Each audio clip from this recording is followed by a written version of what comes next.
Hi, നമുക്ക് കുട്ടികൾക്ക് ഇഷ്ടമുള്ള ഒരു 4 മണി പലഹാരം ഉണ്ടാക്കിയാലോ?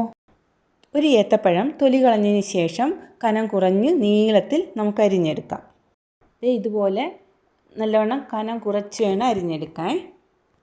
ഇനി ഇതിന് വേണ്ടി ഒരു ബാറ്റർ തയ്യാറാക്കാം. ഒരു പാത്രത്തിൽ ഒരു കോഴിമുട്ട ഉടച്ചതിന് ശേഷം അതിൽ 2 സ്പൂൺ മൈദാമാവ് ഇട്ട് കൊടുക്കാം. ഇതിലേക്ക് കുറച്ച് പഞ്ചസാരയും പാലും ഒരു നുള്ളു ഉപ്പും കുറച്ച് ഏലക്കാപ്പൊടിയും കൂടി ചേർത്ത് മിക്സ് ചെയ്തെടുക്കാം. ഒരു 5 മിനിറ്റ് വരെ നല്ലോണം അടിച്ചെടുക്കണം. അടുത്തൊരു പാൻ ചൂടായതിന് ശേഷം അതിലേക്ക് കുറച്ച് നെയ്യ് ഒഴിച്ചു കൊടുക്കാം.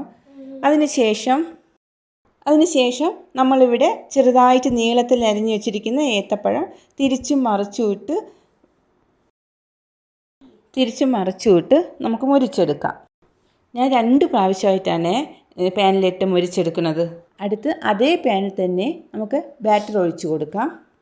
നമ്മളിവിടെ മുരിച്ചു വെച്ചിരിക്കുന്ന പഴത്തിൻ്റെ ഓരോ പീസും ഇതിൻ്റെ പുറത്ത് വെച്ച് കൊടുക്കാം. ആദ്യമായിട്ടാണ് ഈ ചാനൽ കാണുന്നതെങ്കിൽ നിങ്ങൾ സപ്പോർട്ട് ചെയ്യാൻ മറക്കല്ലേ. കൂടാതെ ലൈക്കും ഷെയറും ചെയ്യണേ.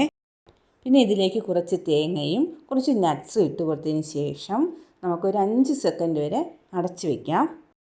അടപ്പ് മാറ്റിയതിന് ശേഷം ഇതിനെ തിരിച്ചിട്ട് 2 സെക്കൻഡ് കഴിഞ്ഞ് പിന്നെ ഒരു പ്ലേറ്റിലേക്ക് മാറ്റിയതിന് ശേഷം റോളാക്കിയതിന് ശേഷം നമുക്ക് ഓരോ പീസായി കട്ട് ചെയ്തെടുക്കാം. ചൂടോടെ കഴിക്കാൻ നല്ല ടേസ്റ്റാണ്. നിങ്ങളും ട്രൈ ചെയ്യൂ. ഓക്കെ.